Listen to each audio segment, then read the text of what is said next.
नमस्कार, आप देख रहे हैं के न्यूज। मैं हूं आपके साथ सोनी चौहान। स्पेशल रिपोर्ट में आपका स्वागत है। आज हम बात करेंगे कुछ खास खबरों को लेकर, तो चलिए आप चलते हैं विस्तार में। 31वीं बरसी है आज बाबरी मस्जिद विध्वंस। अयोध्या में रामलला की प्राण प्रतिष्ठा से पहले आज 6 दिसंबर को बाबरी विध्वंस की बरसी है और इसी बीच खुफिया एजेंसियों के अलर्ट के बाद अयोध्या में सुरक्षा व्यवस्था कड़ी कर दी गई। खास तौर से राम मंदिर के आसपास चप्पे चप्पे पर पहरा बढ़ाया गया और आज ही के दिन 6 दिसंबर 1992 को बाबरी मस्जिद के ढांचे को ढहाया गया था, गिराया गया था। अयोध्या में खुफिया एजेंसियों में इनपुट मिला कि इस मौके पर कुछ अराजक तत्व माहौल बिगाड़ सकते हैं और इसी को देखते हुए सुरक्षा बढ़ा दी गई है। मामले की गंभीरता को देखते हुए जहां पुलिस को अलर्ट रखा गया है, वहीं राम मंदिर के आसपास अब विशेष तौर से सुरक्षा कर्मियों की तैनाती की गई है। हर आने जाने वाले पर पैनी नजर रखी जा रही है। और क्या था बाबरी मस्जिद मामला और क्या है इसका इतिहास, देखिए इस रिपोर्ट के जरिए।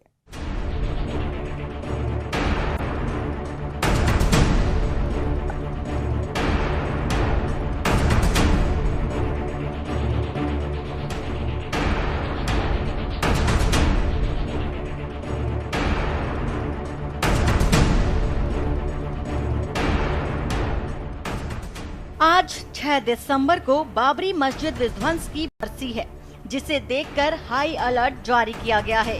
सुरक्षा एजेंसियों की वरिष्ठ अधिकारी पूरे हालात पर नजर बनाए हुए हैं।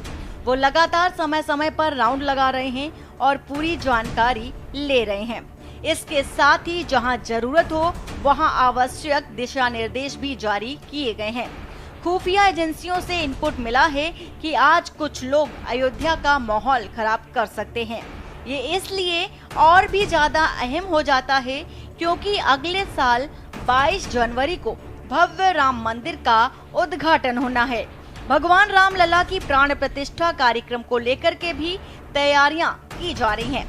प्रधानमंत्री नरेंद्र मोदी के हाथों रामलला का प्राण प्रतिष्ठा होना है और इस दौरान कई वीवीआईपी मेहमान कार्यक्रम में शामिल होंगे। पिछले दिनों दिल्ली पुलिस की स्पेशल सेल ने आईएसआई के ISIS स्लीपर सेल मॉड्यूल का खुलासा करते हुए यूपी और दिल्ली से आतंकियों को गिरफ्तार किया था। इनसे पूछताछ में इस बात का भी खुलासा हुआ था कि इन्हें राम मंदिर पर हमले का टास्क दिया गया था और इस खुलासे के बाद पुलिस और भी ज्यादा अलर्ट मोड पर है। कल के दिवस के हिसाब से हमने सुरक्षा व्यवस्था के अनुसार विभिन्न जगहों पे अपनी व्यवस्था की गई है, जिसमें जनपदीय पुलिस के अलावा हमको रेंज व जोन के जनपदों से अतिरिक्त पुलिस बल प्राप्त हुआ है। हमको PAC की कंपनीज प्राप्त हुई हैं, हमको SSB की कंपनी प्राप्त हुई है, पैरामिलिट्री कंपनी प्राप्त हुई है। इन सबको लेकर के व्यापक पुलिस व्यवस्था बनाई गई है। इसके अलावा विभिन्न जितने भी हमारे क्षेत्र हैं उनमें checking extra AS check team के द्वारा काफ़ी समय से हमारे अयोध्या धाम क्षेत्र में विभिन्न सेक्टर रूप में एरियाज़ को डिवाइड करके AS चेकिंग चल रही है। हमारी होटल ढाबा की चेकिंग चल रही है। हमारा अभी सूचना तंत्र सक्रिय है, हमारी सोशल मीडिया टीम सक्रिय करके सब उस पर एक नज़र रखी जा रही है ताकि कोई भी किसी तरीके से कोई अराजकता फैलाने की या कोई भ्रम फैलाने की, कोई अफवाह फैलाने की कोशिश ना करें। इन कारणों से बाबरी मस्जिद का हुआ था विध्वंस। 1989 में भाजपा के तत्कालीन राष्ट्रीय अध्यक्ष लाल कृष्ण आडवाणी ने बाबरी मस्जिद स्थल पर भगवान राम का मंदिर बनाने की मांग करने वाले सीमांत समूहों के समर्थन में राष्ट्रव्यापी रथ यात्रा शुरू की थी। ये यात्रा देश भर में सैकड़ों कार सेवकों को संगठित करने में सफल रही, जो बाद में अयोध्या में उतरे थे।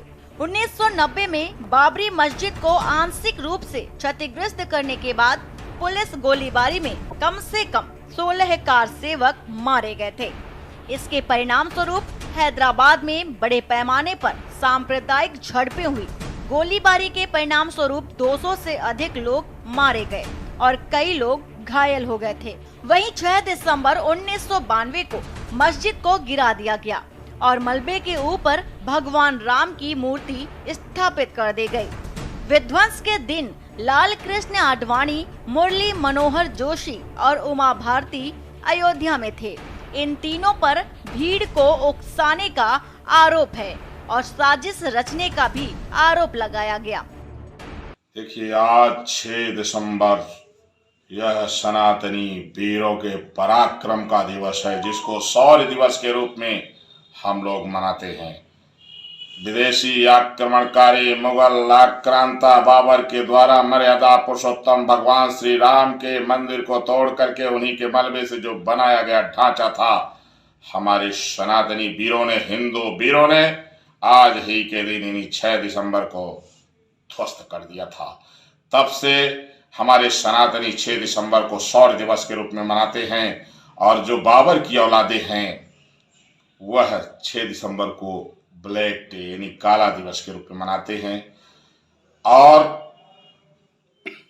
यह यादगार रहेगा कि हम किसी को छेड़ेंगे नहीं और छेड़ने वाले को छोड़ेंगे नहीं। और लोग सुधर जाएं, बड़ा सुधार भी दिया जाएगा, क्योंकि हम अहिंसावादी हैं, हम सत्य पर चलते हैं, हम वसुधैव कुटुंबकम के अनुयायी हैं, हम विश्व कल्याण की भावना रखते हैं। लेकिन जो हमारे ही सनातनियों के साथ में जो छल करने वाले लोग हैं, लव जिहाद करने वाले लोग हैं, जो हमारे मठ मंदिरों को तोड़ने वाले लोग हैं, जो हिंदू संपत्ति को कब्जा करने वाले लोग हैं, वो अपना नजरिया बदल लें, क्योंकि अभी तक इनको भाई माना गया था। किसी भी कीमत में ये भाईचारे में खरे नहीं उतरे, इसलिए इनका देखा गया कि डायरेक्ट एक्शन डे को भी हम लोगों ने झेला। हमने 1990 हिंदू नरसंहार कश्मीर को झेला। हमने जो है श्रद्धा जैसे कांड भी जो है ये कह करके हमने सोचा कि हो सकता है सुधर जाए, लेकिन ये सारे के सारे पाक परस्त लोग अगर ये देश विरोधी गतिविधियों से नहीं उबरे तो इनको या तो ये देशभक्त बन जाएंगे, नहीं तो इनको फिर सही जगह पहुंचाया जाएगा। राम जन्मभूमि बाबरी मस्जिद मालिकाना हक का मुकदमा सुप्रीम कोर्ट में लंबित है, जो जनवरी में सुनवाई का कार्यक्रम तय करेगा। सीजेआई की ओर से फैसला पढ़ने वाले न्यायमूर्ति अशोक भूषण ने कहा कि पीठ को उस संदर्भ का पता लगाना चाहिए जिसमें 5 न्यायाधीशों ने 1994 का फैसला सुनाया था। बाबरी मस्जिद को 6 दिसंबर 1992 को कार सेवकों द्वारा ध्वस्त कर दिया गया, जो कि विवादित स्थल पर राम मंदिर के लिए भाजपा और हिंदू संगठनों के आंदोलन के हिस्से के रूप में एकत्र हुए थे। अयोध्या में राम मंदिर निर्माण की बढ़ती मांग के बीच बाबरी मस्जिद विध्वंस की बरसी पर शहर में सुरक्षा कड़ी कर दी गई। 5 साल पहले बाबरी मस्जिद विध्वंस की 26वीं बरसी पर कई राजनेताओं के बयान आए थे, जिन्होंने इस घटना को अपने अपने अंदाज में परिलक्षित किया था। सीपीआई नेता और राज्यसभा सांसद डी राजा ने लिखा था कि बाबरी मस्जिद का विध्वंस संवैधानिक नैतिकता और अंबेडकर के सिद्धांतों के खिलाफ था।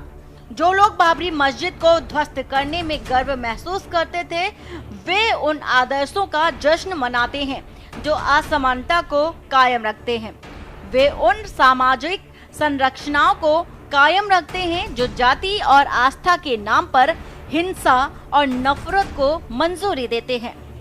अंबेडकर ने चेतावनी दी थी कि संवैधानिक पद्धति को लागू किए बिना अराजकता का व्याकरण तैयार किया जा सकता है। जिस तारीख में बाबरी मस्जिद को न शहीद किया गया बल्कि सुप्रीम कोर्ट की धज्जियां उड़ाई गई थी, उस आर्डर्स का जिस पे कहा गया था कि कुछ नहीं होगा और संविधान की धज्जियां उड़ाई गई थी।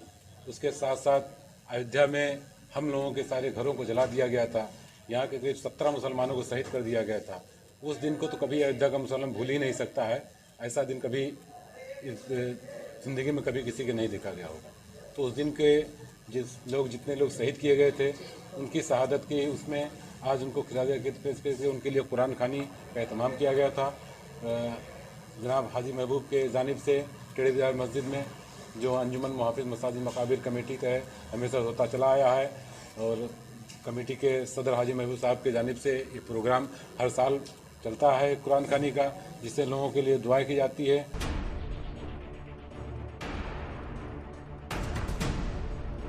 ऐसा होगा और हमारी स्वतंत्रता खतरे में पड़ जाएगी।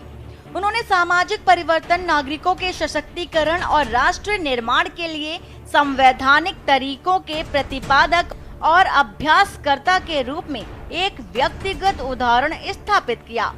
बाबरी मस्जिद को ध्वस्त करने के दोषियों को भी जवाबदेह ठहराया जाना चाहिए। संवैधानिक तरीकों और सिद्धांतों के खिलाफ जाने के लिए ये ताकतें आस्था के नाम पर अराजकता को और तेज करने पर तुली हैं। उन्हें इसका प्रायश्चित करना चाहिए। 5 साल पहले घटना की बरसी पर उत्तर प्रदेश के उप मुख्यमंत्री केशव प्रसाद मौर्य ने कहा था कि भाजपा ने अयोध्या में राम मंदिर निर्माण के लिए पार्टियों के बीच समझौते को सर्वोच्च प्राथमिकता दी है। एक साक्षात्कार में मौर्य ने अपने प्रमुख की टिप्पणी के लिए भी शिवसेना पर निशाना साधा था। देखिए, सवाल हमारे यहाँ अयोध्या का है और 6 दिसंबर का है। 6 दिसंबर को हम लोग हमेशा जो है हमारे यहाँ पूरे हिंदुस्तान में जो है कहीं जो है हिंदुओं की तरफ से प्रोग्राम जो है कुछ भी होता रहा, मुसलमानों की तरफ से प्रोग्राम कुछ न कुछ होता ही रहा है। लेकिन सुप्रीम कोर्ट के फैसले के बाद में हमने कोर्ट का सम्मान किया। मुसलमानों की तरफ से आज जो है जो कुछ भी हो रहा है कहीं न कहीं कुरान खानी लोग करते हैं और हिंदुओं की तरफ से कहीं सौर दिवस मनाया जाता है। अच्छी बात है, हम दोनों को अच्छा मानते हैं, क्योंकि जो है हम लोग मुकदमे के फैसले के बाद हम लोग जो है राजनीति की बात नहीं करते, हम राजनीति में उसको लाना चाहते हैं। जो कुछ भी जो है सुप्रीम कोर्ट ने किया हमने उसका सम्मान किया। आज मंदिर का काम पूरा हो चुका है, मंदिर बनने जा रहा है, प्राण प्रतिष्ठा की जो है पूजा होने जा रही है। माननीय प्रधानमंत्री जी आ रहे हैं, अच्छी बात है, क्योंकि हमारे देश में जो है जो कुछ भी हो वो श्रद्धा भी है और लोगों की आस्था भी है और हिंदू मुसलमानों का सहयोग भी है। उन्होंने कहा था कि कोई भी रामलला को जेल में बंद नहीं कर सकता। मैं राम जन्मभूमि आंदोलन का एक उत्पाद हूँ। रामलला को कोई जेल में बंद नहीं कर सकता और कोई भी मंदिर के निर्माण को नहीं रोक सकता। इसके साथ ही उद्धव ठाकरे द्वारा लगाए गए आरोप सच्चाई से रहित हैं। रामलला अनादि अनंत है और उसे जेल में कैद करना असंभव है। उन्होंने ये भी कहा कि भाजपा सुप्रीम कोर्ट के फैसले के अनुसार ही आपसी सहमति के माध्यम से राम मंदिर के निर्माण के पक्ष में है और यदि दोनों विकल्प समाप्त हो जाते हैं तो विधायी मार्ग का पता लगाया जाना चाहिए। भाजपा सर्वोच्च प्राथमिकता देती है। मंदिर निर्माण का मार्ग प्रशस्त करने के लिए एक समझौता है। मौर्य ने कहा था कि विवादित ढांचे का विध्वंस बहस का विषय नहीं है। कार सेवकों का संघर्ष स्वर्णिम अक्षरों में अंकित है। उन्होंने कहा था कि देश के लोग जानते हैं कि ये विहिप ही थी जिसने राम जन्मभूमि के लिए संघर्ष किया और सिर्फ संघर्ष किया। अयोध्या में बाबरी मस्जिद के विध्वंस के 26 साल बाद यानी कि 2018 को पश्चिम बंगाल के मुख्यमंत्री ममता बनर्जी का भी बयान आया था। उन्होंने लोगों से देश के धर्मनिरपेक्ष ताने बाने को बनाए रखने को भी कहा था। देश की तुलना मानव शरीर से करते हुए बनर्जी ने ट्वीट किया था कि जैसे एक मानव शरीर सभी अंगों के बिना अधूरा है, वैसे ही भारत सभी समुदायों, धर्मों, जातियों, पंथ और लिंग के बिना अधूरा है। आइए हम भारत के धर्मनिरपेक्ष ताने बाने को बनाए रखने का संकल्प लें। उन्होंने ये भी कहा था कि 6 दिसंबर को पश्चिम बंगाल में सहमति दिवस के रूप में मनाया जाता है। शहर की सुरक्षा व्यवस्था को और टाइट कर दिया गया है। स्थानीय प्रशासन ने सुरक्षा की मॉनिटरिंग की है और हर जगह पर पुलिस सुरक्षा बलों की तैनाती की गई है। पुलिस शहर में आने और जाने वालों पर सीसीटीवी कैमरे की मदद से निगरानी कर रही है, तो वहीं चेक पॉइंट्स पर लोगों की आईडी कार्ड्स भी चेक किए जा रहे हैं। इसके अलावा अयोध्या के विभिन्न जगहों पर वाहनों की भी पूरी जांच और पड़ताल की जा रही है। अयोध्या के एसएसपी राजकरण नैयर ने आम लोगों से किसी भी तरह की अफवाह न फैलाने की अपील की है। साथ ही कहा है कि अयोध्या के विभिन्न हिस्सों में पुलिस बल की पूरी तैनाती की गई है और वो किसी भी स्थिति में निपटने के लिए तैयार हैं। आसपास के जिलों की पुलिस को भी सुरक्षा के लिए बुलाया गया है। इसके अलावा प्रादेशिक आर्म्ड कांस्टेबलरी यानी कि पीएसी के जवानों की भी तैनाती की गई है।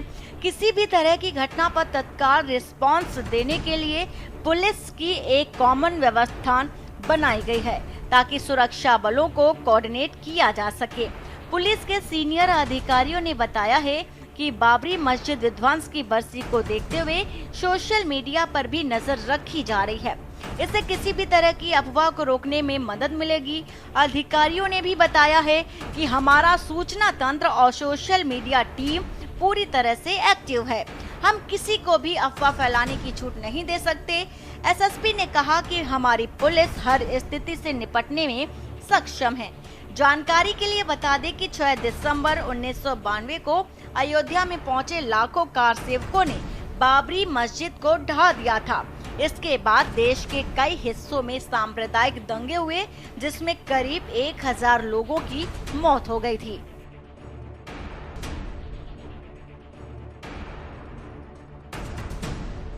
अयोध्या विवाद का इतिहास 1853 से शुरू होता है, जब दो समूह हिंदू और मुस्लिम पूजा स्थल को लेकर आपस में भिड़ गए थे। हालांकि पहला मुकदमा 29 जनवरी 1885 को दायर किया गया था, जब जन्म स्थान के महंत रघुबर दास ने राम चबूतरा स्थल पर मंदिर बनाने के लिए भारत के राज्य सचिव के खिलाफ एक नागरिक मुकदमा दायर किया था। स्वतंत्र भारत में पहला मुकदमा 1949 के बाद दायर किया गया और 1959 में निर्मोही अखाड़ा ने विवादित स्थल पर दावा करते हुए मुकदमा दायर किया। इस बीच उत्तर प्रदेश वक्फ बोर्ड ने भी 1961 में बाबरी मस्जिद पर कब्जा करने की मांग करते हुए एक मुकदमा दायर किया। मुगल कालीन इस ढांचे को 1992 में सैकड़ों कार सेवकों ने ढा दिया था। विध्वंस के खिलाफ विरोध प्रदर्शन के हिंसक हो जाने के बाद इस घटना ने मुंबई फिर बॉम्बे में दंगे भड़का दिए थे। विध्वंस से 2 साल पहले 1990 में जब कार सेवकों के एक समूह ने मस्जिद को आंशिक रूप से क्षतिग्रस्त कर दिया था, तो इस दौरान देखा गया कि इस घटना के कारण हैदराबाद में दंगे भड़क उठे थे। देश में अब तक हुई सबसे घातक सांप्रदायिक झड़पों में से 200 से अधिक लोग मारे गए थे। वहीं आपको बता दें कि देश में अब तक हुई सबसे घातक सांप्रदायिक झड़पों में से बाबरी मस्जिद विध्वंस का मामला सबसे बड़ा है और इसमें 200 से अधिक लोग मारे गए थे। स्पेशल डेस्क के न्यूज़ इंडिया। इस समय रामनगरी अयोध्या में हूँ। आप देख पा रहे हैं 6 दिसंबर है। आज के दिन ही बाबरी मस्जिद का विध्वंस हुआ था और कहीं न कहीं यहाँ पे जो कोठारी बंद शहीद हुए थे वो पल है जो यहाँ पे कुछ लोगों ने अभी जो है दर्शन पूजन करके आ रहे हैं। प्रशासन व्यवस्था 4 चौबंद कर दी गई है, जगह जगह पे गाड़ियाँ रोक दी गई है और जो सब लोग पैदल भी आ रहे हैं। अभी कैमरे में देख पा रहे हैं कि इधर गाड़ियों का भी बाधित कर दिया गया है। अभी लोगों से बात करते हैं कि गए हैं दर्शन पूजन किया है, कैसा रहा, वहाँ का माहौल क्या है और क्या प्रशासन व्यवस्था है। यहाँ पर आप दर्शन करने गए थे, कैसा रहा आपका? अच्छा रहा, दर्शन बहुत आए थे यहाँ पे। बहुत उत्साह है, राम मंदिर को जल्दी उद्घाटन होना चाहिए। आज बाबरी मस्जिद आज गिराया गया था 6 दिसंबर को। आप बताइए कि कैसा रहा? मेरा नाम शिवम गुप्ता है, मुंबई महाराष्ट्र आया हूँ। हमारे यहाँ 500 साल का सपना 22 जनवरी को पूरा होने के लिए आया है। हमें ये सुनकर बहुत खुशी होती है, इसलिए हम मुंबई से आए दर्शन करने। मुंबई से आए? राम भगवान का दर्शन हुआ। मुंबई से दर्शन के भगवान रामलला की आपने वहाँ दूर से देखा होगा, मंदिर कैसी बने, भव्य किस तरह बन रही है? वहाँ का हम यहाँ का दृश्य देख के यहाँ तक पहुँचे हैं। हमें भगवान का हमने यहाँ पे आकर्षित किया है। हम उनके बहुत बहुत आभारी हैं कि हमें यहाँ पे मौका मिला है। भाई साहब आप बताइए कि आप आए यहाँ पे दर्शन किस तरह रहा? दर्शन तो बहुत अच्छी तरीके से हुआ है और सबसे ये अच्छी बात यह है कि मैं जो इतने लंबे से आया हूँ, जो मेरी इतनी पहले की इच्छा थी अयोध्या का दर्शन किया जाए, जैसे केस वगैरह जो सुलझा था, उसके बाद मेरा इच्छा थी मैं इधर आऊँ। और ये अच्छी बात है कि हम सब ने यहाँ पे जो दर्शन किए हैं, एक कच्ची इमारत जो तैयार की, जिससे बोलते हैं ना कि हमने अपनी एक जो ड्रीम थी हमारी, मतलब हमारा जो घर है, हमारा जो घर, एक कच्ची मकान वहाँ पे बनाई है। जैसे अपना एक सपना होता है, एक बना के मन्नत होती है, वो हमने वहाँ पे कंप्लीट की है। तो आप गए हैं मंदिर का, क्या माहौल है, किस तरह आपको नजर आया? यहाँ अयोध्या किस तरह लगी आपको, कैसा माहौल लगा? बहुत ही सुंदर दृश्य था वहाँ पे। बट मुझे मतलब अनुरोध है कि ये प्रसाद के ऊपर श्री तो जो श्री राम जी यहाँ पे लिखा है, तो ये प्रसाद खा के फेंक दे रहे हैं कागज, तो उस पे श्री राम के ऊपर पैर रखकर सब जा रहे हैं। तो मेरा अनुरोध है कि वो श्री राम जी वहाँ पे जो नाम लिखा है वो निकाल कर सिर्फ प्रसाद लिखे हैं, प्रसाद लिखे। हाँ। और यहाँ का अयोध्या का आप देखे घूमे टहले किस तरह का यहाँ का माहौल आज 6 दिसंबर था, आज के दिन मस्जिद गनौ शहीद हुई थी, मंदिर का निर्माण, क्या कहना चाहेंगे उस पर? बहुत ही उत्साहित है कि जल्द से जल्द राम मंदिर बने और हम इसका पुनः दर्शन करें। जैसा कि आपको बताते चले, ये वो अयोध्या है, त्रेता युग की अयोध्या है, अपने तरफ से आकर्षित होने वाली अयोध्या है और धीरे धीरे करके अपने परिवर्तन होती जा रही नजर आ रही। और यहाँ पे जो शासन व्यवस्था 6 दिसंबर की बहुत चार चौबंद कर दी गई है, जगह जगह पर डायवर्जन किए गए हैं। जो गाड़ियाँ हैं वो आप कैमरे में देख पा रहे हैं, लोग पैदल आते हैं, यहाँ पे जाकर के दर्शन पूजन कर रहे हैं और अपने जीवन को धन्य बना रहे हैं। यहाँ की जो प्रशासन व्यवस्था बहुत चार चौबंद कर दी गई है, जगह जगह पर व्यवस्थाएं अलग अलग से रूट डायवर्जन किए गए हैं कि लोग पैदल आए और दर्शन पूजन करें, क्योंकि यहाँ पे आज के ही दिन बाबरी मस्जिद शहीद हुई थी और यहाँ 6 दिसंबर के होते हुए यहाँ पे प्रशासन व्यवस्था चार चौबंद कर दी गई है। आपको बताते चले जो ये रामनगरी अयोध्या है इस समय पूरी तरीके से फट चुकी